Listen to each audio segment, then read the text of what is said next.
Hello, everybody. Welcome into the Sportscaster and her son, where sports bridges the gap between the generations. I'm Peggy Dionne, 12-time Emmy Award-winning sportscaster from ESPN Radio in Chicago, host of the Chicago Bears PostGame show on the Chicago Bears radio network.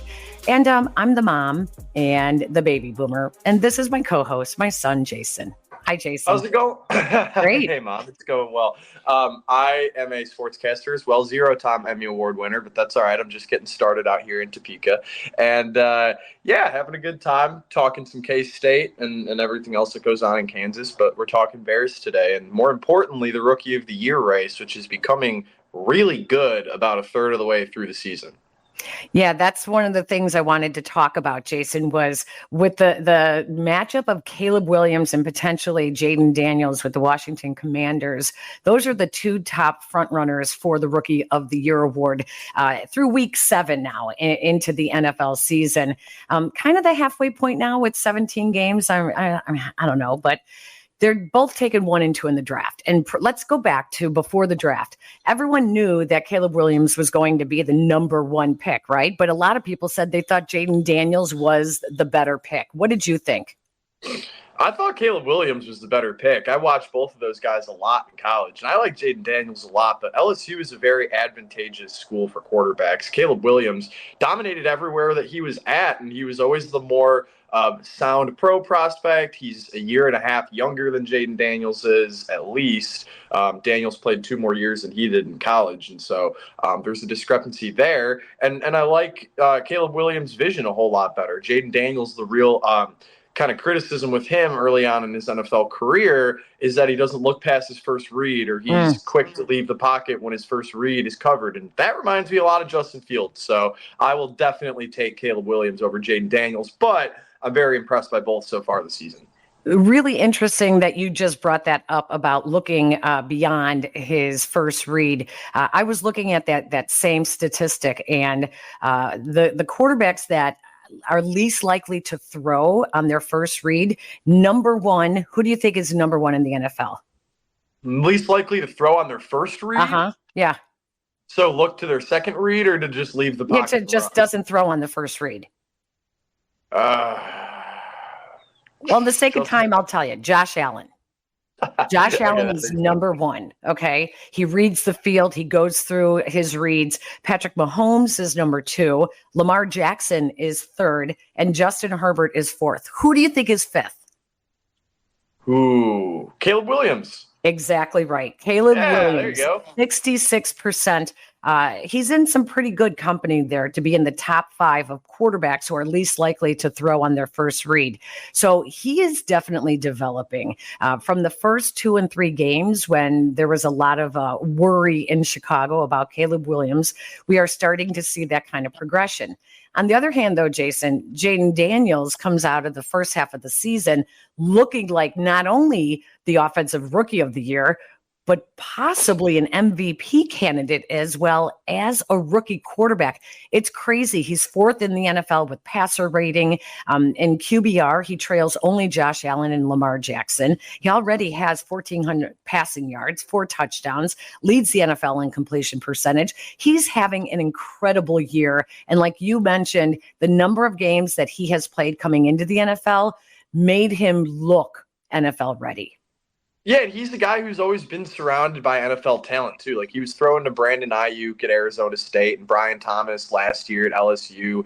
Like, he's been throwing to NFL wide receivers for his entire college career. And that's not to take any credit away from him, but when you're surrounded by talent like that and you mesh well with them, you know, the transition to the NFL is going to be a little bit more seamless. And even though we may not see Jayden Daniels on Sunday, you know, we talked in our last episode about why that's probably the better move for this season and honestly for his career to not play on Sunday.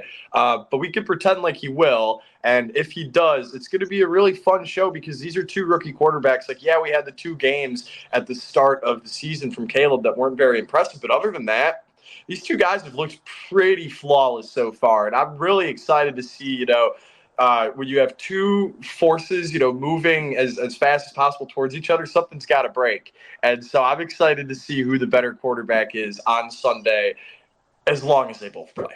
Well, speaking of is not breaking, bending and not breaking, that is one thing that I think Commanders fans and a lot of viewers of the NFL are watching when it comes to Jayden Daniels. He's a very slight guy. He's thin. And if he can hold up to the NFL defenses, and he's one of the most hit quarterbacks in the NFL so far, he has to stay healthy in order to keep this race between him and Caleb Williams alive. Now, there can always be like a Malik Neighbors and guys like that who can have great second halves of the season as well. But I think that was one of the things about Jayden Daniels that people are now starting to say, he's going to have to stay healthy. But listen, you and I could talk about this as much as we want. I would like to get a professional point of view on this. Someone that has not only coached in the NFL, but has also coached maybe college football. Someone who coached Jayden Daniels in college and maybe talks about Caleb Williams now as an NFL analyst on ESPN. I think we need to do this. All right, Jason, what do you think? Sounds like a plan, Mom. Let's bring him in. All right, Jason, we talked about the NFL Rookie of the Year, Offensive Rookie of the Year race. And, you and I were both saying we need somebody who knows college football, knows what both Jayden Daniels and Caleb Williams looked like in college, is also an NFL coach, a former player, now an NFL analyst for dozens of years at ESPN. Herm Edwards is joining us now on the podcast. Coach, how are you? It's great to see you. I am well. Thank you for the nice introduction. And I've got something to add to that. My daughter is a freshman at the University of Texas. What? Love it. Horns. Yeah. She's actually she's working for the football program. She's on the sideline doing video stuff for them. She wants to get into our world. I don't know why, but she wants to get into our. She's doing video stuff. She probably knows my girlfriend. Then she's the team. My girlfriend's a team photographer for the Texas baseball team, so she helps out at the football stuff all the time. I'll talk to her about that. She's probably ask her, does she know Gabrielle Edwards? Okay. Coach, that's amazing. Okay, well, look, you have two mentors for her because Jason just graduated from Texas in May, and he's already working as a sportscaster. I'm in Chicago after being in Bristol, Connecticut, and I've been in Chicago now for almost 30 years. So anytime she needs any kind of mentoring, you've got two people right here. Thank you. Appreciate it. Because I'm doing this show with my son. And our kids don't always like to get any kind of advice from us, right? Correct. Let's talk about, we were just talking about the Rookie of the Year race right now, almost at the halfway point for the NFL season. Here in Chicago, we have seen Caleb Williams ascending after a little bit of a rough couple of first weeks, but that's to be expected. Although maybe not after watching Jayden Daniels in Washington the first half of the season. Not only is he breaking records and setting records and in the front runner for the Offensive Rookie of the Year, but people are talking about him as a potential MVP. This is a guy that you know very well. How do you see these two young rookie quarterbacks? Well, I think it's good for the league when you have great quarterback play from young players. And Caleb has taken a little while. I think the game has slowed down for Caleb. I think, he was in a situation where you think about his college career. He played on teams that generally he had to score 40 to win. And I think he still had that mindset coming into Chicago, feeling I got to score points.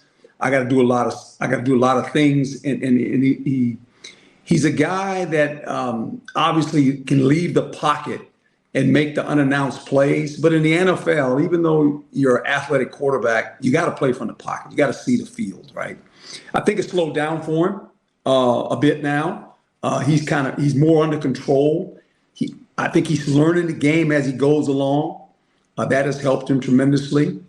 Jayden, on the other hand, I had Jayden when he was a freshman. And the thing that you noticed about Jayden right away, he doesn't turn the ball over. He just doesn't do it. Now he depends on his legs a lot. I can remember when he was with us. I said, "Look, you got two reads. You got 1, 2, never get to 3. When you get to 3, run. Just go ahead and run. And just make sure you protect yourself, right? I mean, just make when the journey's over, protect yourself, get down, run out of bounds." So, he's that way. And what he does very well, he throws the deep ball. He's very accurate throwing the deep ball. And obviously when he was with us at Arizona State, he had two pretty good receivers in Brandon Ayuk and Ricky Pearsall. They were the wideouts, and Rashad White was the running back. So we had a pretty good offense. We could score points. And he's playing marvelously. I mean, people were trying to figure out who is this guy? And I said, well, look, he doesn't like to be like really looked at like any other guy, because that's just Jayden. When I first got him, I told him, I said, you know who you remind me of? He said, who, coach? And I said, I'm going to go way back, see if you know this guy. You don't even know this guy. He played with me. His name was Randall Cunningham. Oh, gosh. Wow. And basically, he's the same dimension. He's the same height as Randall. Randall maybe has 5 pounds more than him, but Randall had the same attributes. He could run and he could throw the deep ball. He was very accurate throwing the deep ball. And so Jayden reminded me a lot of Randall when I first got him. I said, he's just like Randall Cunningham, number 12, right? Runs around, makes plays with his legs, very accurate down the field. But I think for both these young men, Caleb and Jayden, their organizations are in good hands. And I think if you're a fan, you've got to be excited about these guys. I'm a big believer in this. Even though I played for Philadelphia, they can say, well, that's your team. Yeah, that's my team. I played for them for 10 years, but I'm a fan of football. And I do know this. When young quarterbacks come in the league, you want them all to be successful, to be quite honest. I do personally, because the game's better. It's just a better game to watch when you have good quarterback play. And I think these quarterbacks now, along with the offensive coordinators coming in the league, have taken a lot of college things and put them in their offense.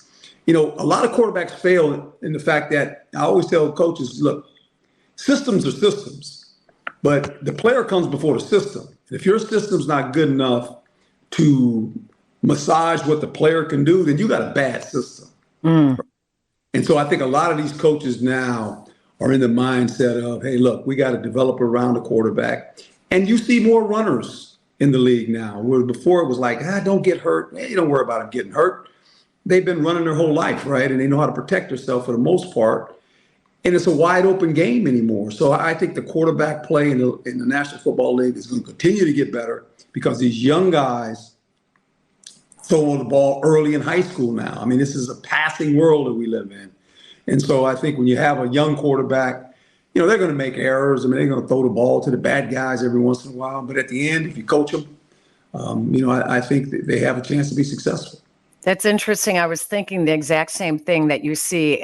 Cliff Kingsbury's offense is a very quarterback friendly.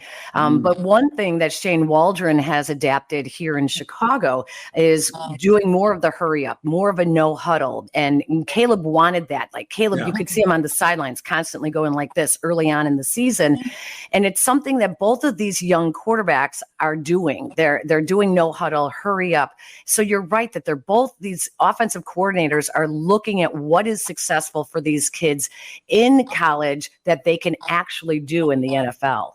Correct. And I think the next thing we'll see as we develop with these young quarterbacks and the way you look at the National Football League anymore, because the quarterback makes it 11 on 11, you got to, it's 11 on 11 now, because they can run. So now we got a problem. It used to be 11 on 10. Quarterback stay in the pocket, you had an extra guy on defense. Now it's 11 on 11 football. And what I see more than anything else is kind of interesting. We talk about it's a quarterback-driven league. It's a passing league. Not so fast. The running back is starting to rear its head again. Yeah, you're right. And here's the reason why. Because now defenses, when you think about a defense that goes on the field, the linebackers aren't big.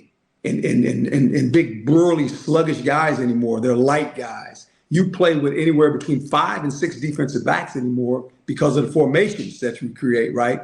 And so now, if you can run the ball, you're running the ball against strong safeties that are playing in the middle of your defense. So now, all of a sudden, the running game's going to pick up again because you have all these light players in the box. Because the big, heavy, burly linebackers, the Dick Butkuses and those kind of guys, they're obsolete. They couldn't play in this world, because it's not a run-driven league anymore. It's a passing league. So now, after first down, you run in 6 defensive backs, sometimes 7.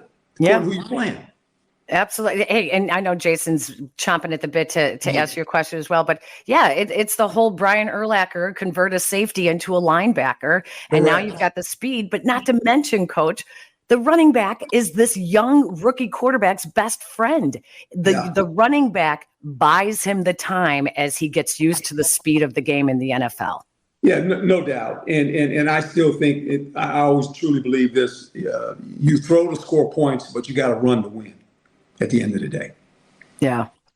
That's a great mentality. I want to ask you a little bit more about Jayden's journey in college. You had Antonio Pierce on staff, current NFL head coach. You're a former NFL head coach. When was the first time, and it might have been even before Jayden was on campus, when you guys were like, okay, like this dude's going to be really good. We have a future NFL quarterback on our hands? Well, we didn't know about NFL quarterback. We knew he was going to be really good. We watched him in high school, and AP, he had a couple high school teams when he was coaching high school before he came to work for me. We worked together at ESPN. He obviously played for the Giants. I knew him. And when I took the job, I needed a guy that was connected in LA to the high school coaches and watch these guys. And so AP was one of those guys. So when we watched Jayden from afar, we said, look, we got to go after this guy. I said, this guy's going to be really good. He's a good player.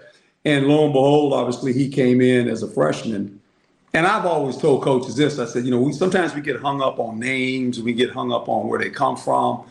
I said, what I learned a long time ago as a coach, if a guy didn't have a jersey number and you identified, I know that guy because I know his number, right? And you just took a bunch of players and you put them on the field and just said, go play. Just let's go watch them play and compete. And you just listen to your eyes. You'd pick the best players. You wouldn't get hung up on the number because the number and the name on the back of the jersey, well, that guy's good because I know who he is. No. Let's just throw him out there and just watch him play. And I've always done that. I just listen to my eyes. I look at it and I go, he's a freshman. I've got a senior quarterback. I got a junior quarterback. And after about a week, I walked in the offensive meeting room and I told him, I said, let me tell you guys something. I said, you guys are worried about getting guys reps. Let me tell you who's going to get the reps now. That freshman guy, that Jayden Fennell, you give him the reps because he's the best player. Well, coach, I said, no. Don't tell me about he's a freshman. I get it. He's the best player. At the end of the day, when I watch tape and I watch him in the practice every day, he is the best player. Now, what he doesn't have any experience. How do you get experience? You play. You got to play. That's the only way you get experience. You don't get experience sitting on the bench writing notes. I said, you got to go play. And you know who taught me that was Dick Vermeil. When I was a rookie with Dick Vermeil in Philadelphia, I can remember the first week of training camp. This was real training camp. It was 6 weeks. We had 6 preseason games, 14 regular season games.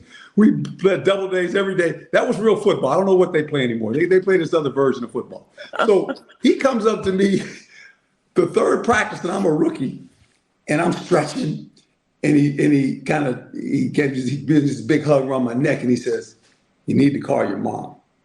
I looked at him and I went, oh, am I getting cut? And he says, no. He says, you just need to call your mom. He was really telling me you're going to make the team. And he said, the next thing you need to know is this. You're playing and you're going to start in every preseason game. I got to get you ready to play, right? So I learned that from him. I was like, Coach was right. I'm a rookie. I'm going to start. Well, the only way to learn how to play is you got to go play. And so in the preseason, I'd start out with the vets, and the vets would leave after the first quarter. And I'd act like I was leaving. He'd look at me and say, no, just stay out there. Just keep playing. Just keep playing. You got to plan. And you got to deal with the fact that they're learning on, as they play, and they're going to make mistakes. But eventually they get better. That's how it works. Right? I mean, when your son joins you in the podcast, yeah. In the beginning, he was probably, I don't know what question. Right. I ain't quite for sure, and now all of a sudden he's loose. He doesn't matter who's on the podcast. Before he's like, oh, I seen that guy on television. I knew, can I ask him a question? Yeah, you can ask a question. It's okay. Right? Yep. So I just think the more you engage in it, the more you participate in it, the more knowledge you gain and the more confidence you have. Reps. You're exactly right. Reps and participation, but another thing that my mom and I talked about before we had you on was the talent that Jayden had surrounding him. I mean, you mentioned it too, Brandon Ayuk and Ricky Pearsall and Rashad White, all NFL guys. Does it help and does it kind of accelerate that development when you have other top-tier talent around you? There's no doubt because of the competition. And I think anytime we went out recruiting, our ploy was this. we said, we talked to the parents, and I told the parents this when I recruited a young athlete. I said, look, I can't give your son talent. God gave him talent. I won't allow him to waste it. And I said, I can promise you this, he won't waste his talent. And I said, they'll graduate. They'll graduate. I promise you they'll graduate from here. And now he's got to go compete. And you need to know the best players play. I don't care what year he is. I really don't care. And, you know, a lot of seniors got nervous when I took the job. And I said, look, just because you're a senior, that don't mean you get to play because you're a senior. I said, if the freshman's better than you, guess what? He gonna play. I play the best players. I had a lot of senior parents calling me.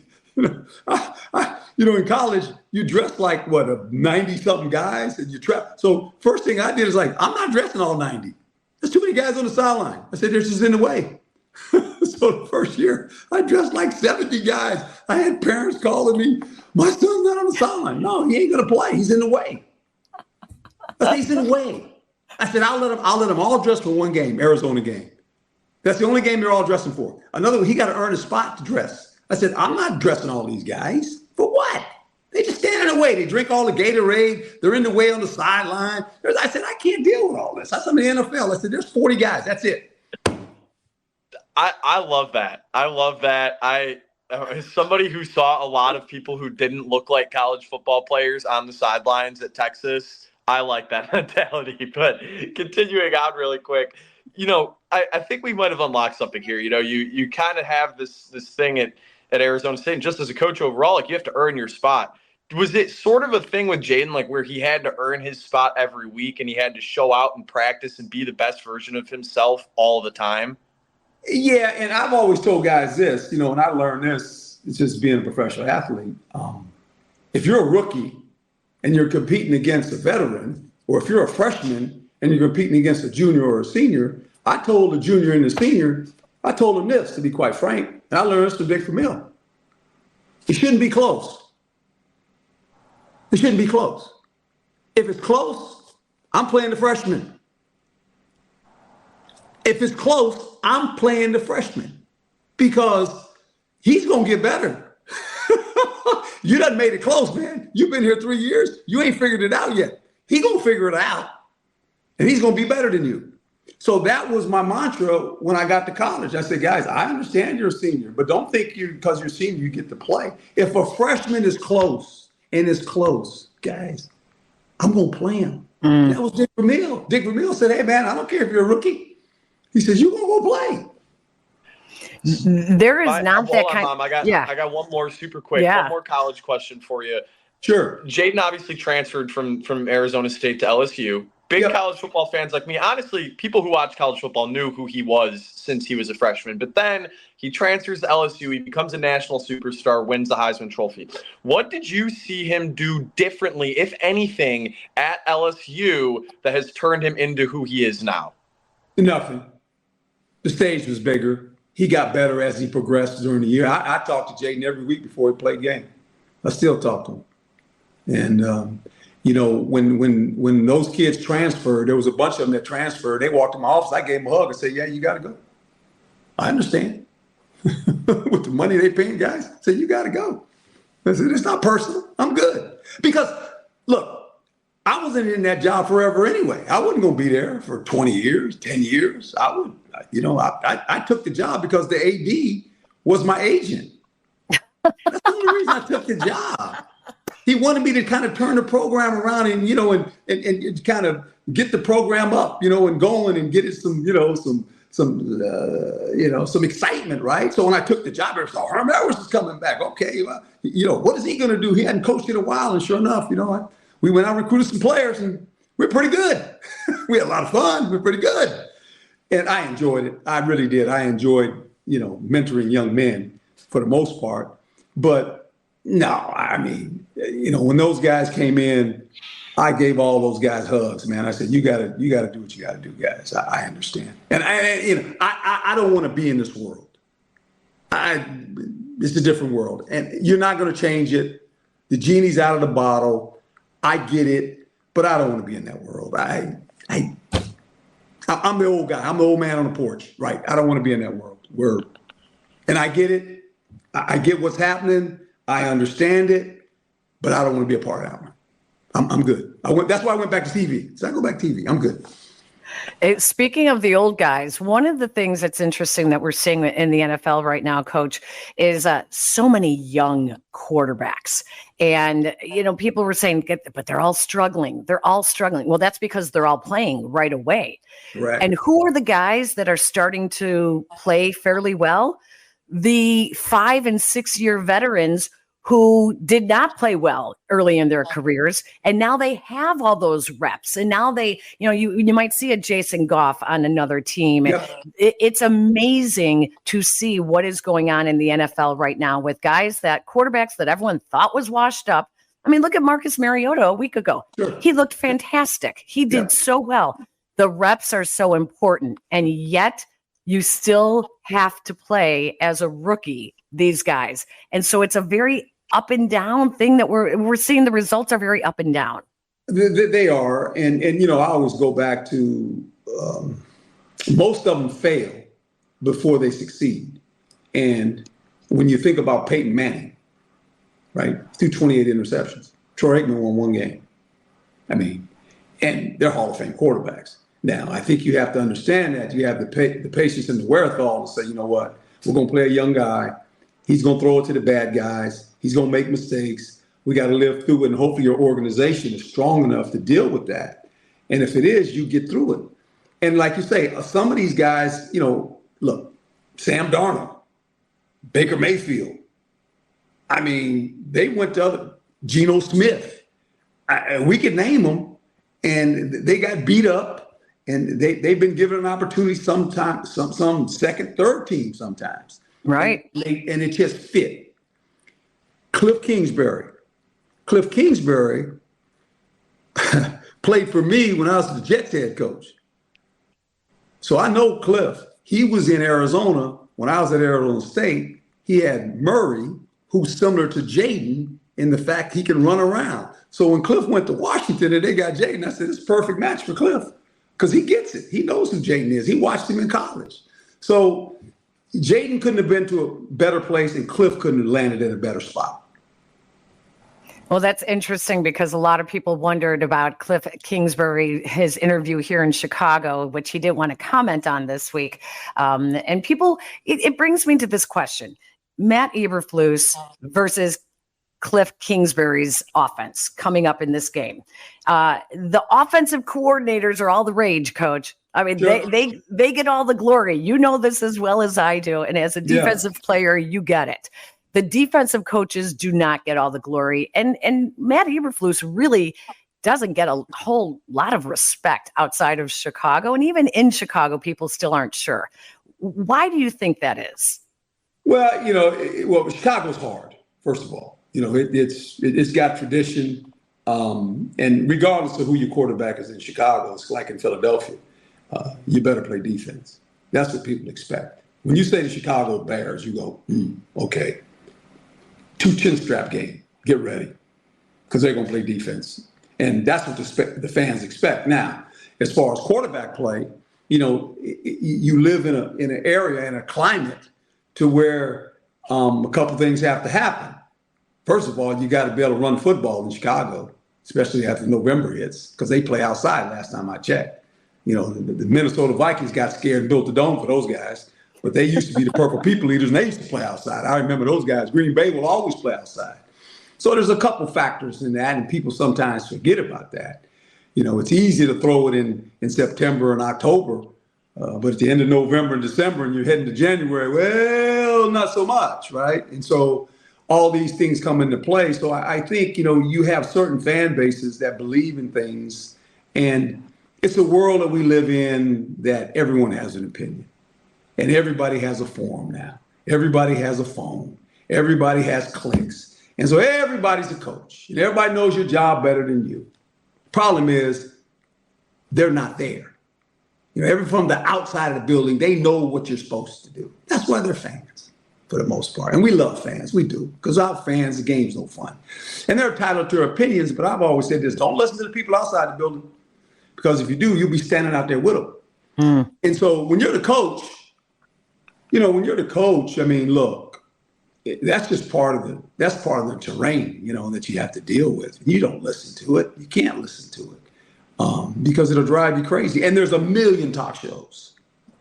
I mean, can you imagine all the talk shows anymore and all the people on? I mean, it's ridiculous. It's just crazy, right? I mean, I never listen to it. I just don't. Even when I'm on television now, I do what deal, and that's it. I walk away. I don't worry about it because you can't take it back. What I said. I think about what I'm going to say, and then I say it. And you know what? If you don't like it, I really don't care. It's my opinion. I got to touch, and I do research, and I give you the best opinion I can. I might not agree with you. You might not agree with me. It's okay. But at the end, here's the whole key with coaching. It's the locker room. It's the players. At the end of the day, it's the players. Mm. And when you walk in front of those players, you better have a message. Your job is to protect the players. You always protect the players. You protect them. And you're the head coach. You get the blame. You take it. It's part of the, you put your hat on, you say, hey, man, it's on me. It's on me. And you got to understand that. And a lot of the stuff's not on you, but you're going to take it. Mm. Once you earn look, in life, people respect your title, right? They respect your title, but you got to earn their trust. And you have to earn the players' trust in the locker room. And when it's hard, they watch you as a coach. They watch you. They watch what you do. Do you start changing things? Do you panic? They watch you. Players figure it out.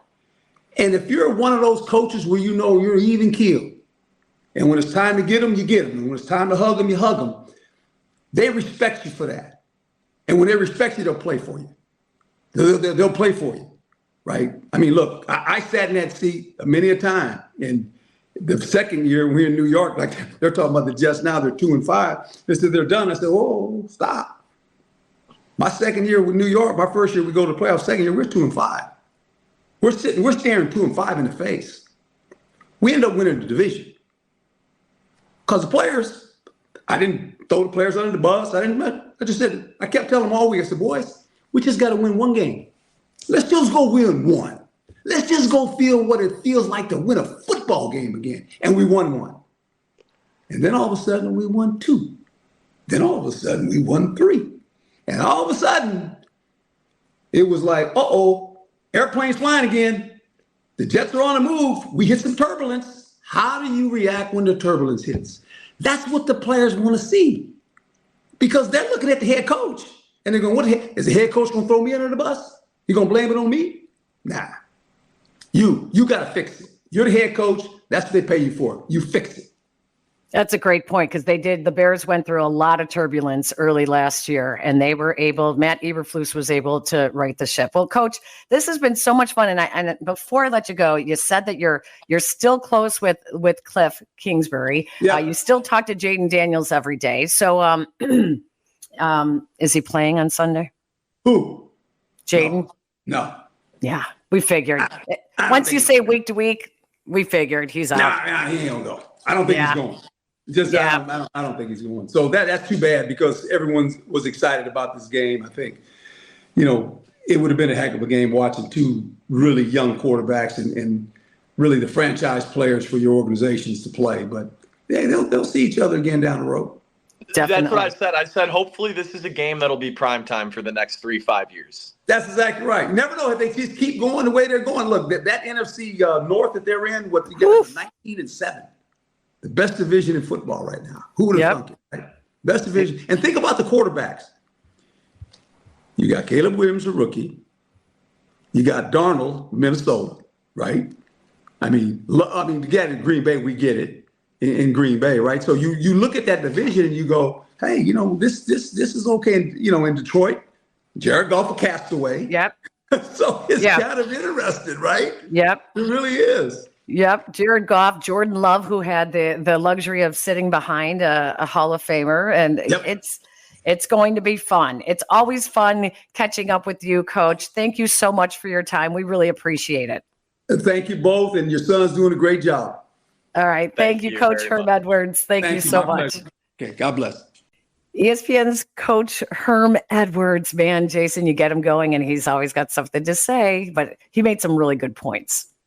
You sure did, Mom, and it's always super cool. That reminded me a lot of our Chris Berman talk a couple of years ago. Right. Where it's the guy who I grew up on ESPN, and then, I did get to watch Herm Edwards coach at Arizona State, and I forgot the amount of NFL guys that they had. I forgot that Ricky Pearsall, who ended up going in the first round this year, was an Arizona State guy before he transferred. Rashad White, former Arizona State guy. I mean, these are good NFL players, so always great catching up with somebody as wise as Herm Edwards. And his daughter is at UT Austin, a part of the football program just where you just came out of, so it's so crazy. All right, let's get to some quick predictions if you have some. Yeah, so these are going to be pretty rapid fire today, Mom. My first prediction, we got college basketball coming up. I am obviously super excited about it. I know that in my last prediction segment, I said that Iowa State is going to win the national championship. Don't worry, I am not backing down off of that. But for our audience who isn't as college basketball centered as I am, I need to predict that Cooper Flagg is going to win National Player of the Year. The Duke freshman is the next big thing in basketball. He is a 6'9" do-it-all. You can't really put him at a position because he can guard 1 through 5 and play 1 through 5. That's my National Player of the Year pick. He is incredible. I want to get that out there right now before he steps on the court and everyone acts like they're, his biggest fan. So that's my first prediction. I love it. Number two.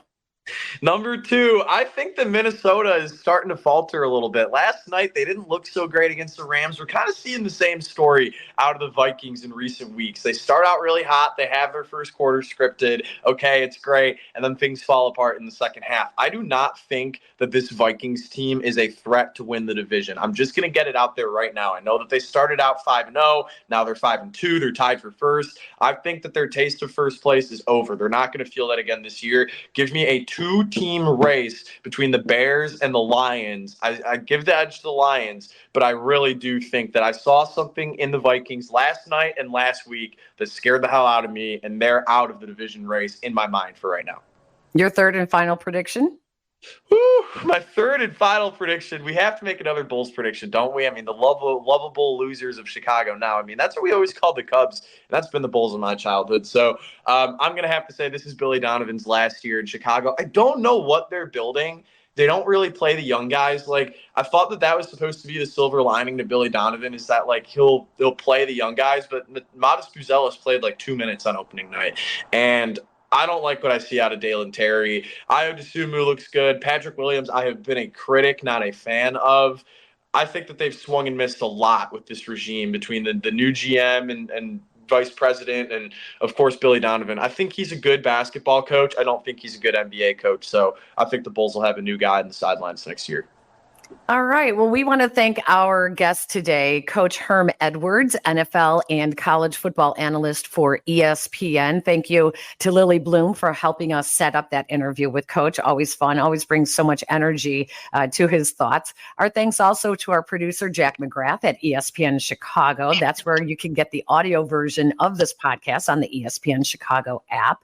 And don't forget to tune into the ESPN Chicago app, and you can not only listen to Chicago Bears games, but you get our pregame show, the Bears game itself with the call of the game, and then the postgame show, which I host along with Yurko immediately following. All of that on the Chicago Bears radio network is available on the ESPN Chicago app. And Jason, if people like this episode, what could they do? You can like, rate, and subscribe anywhere that you listen to us, anywhere that you get your audio. As Shay walks in the background for like the 5th time this episode. I'm sorry, I can't stop noticing that. It's hilarious.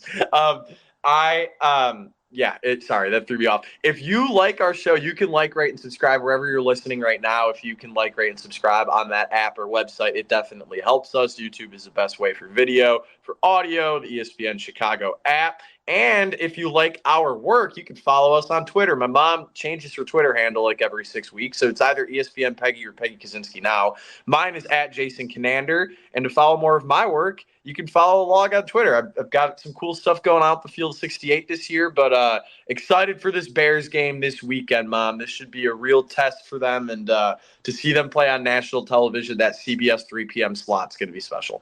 And don't forget, you can follow us on X at TSAHS Pod, the Sportscaster and Her Son Pod.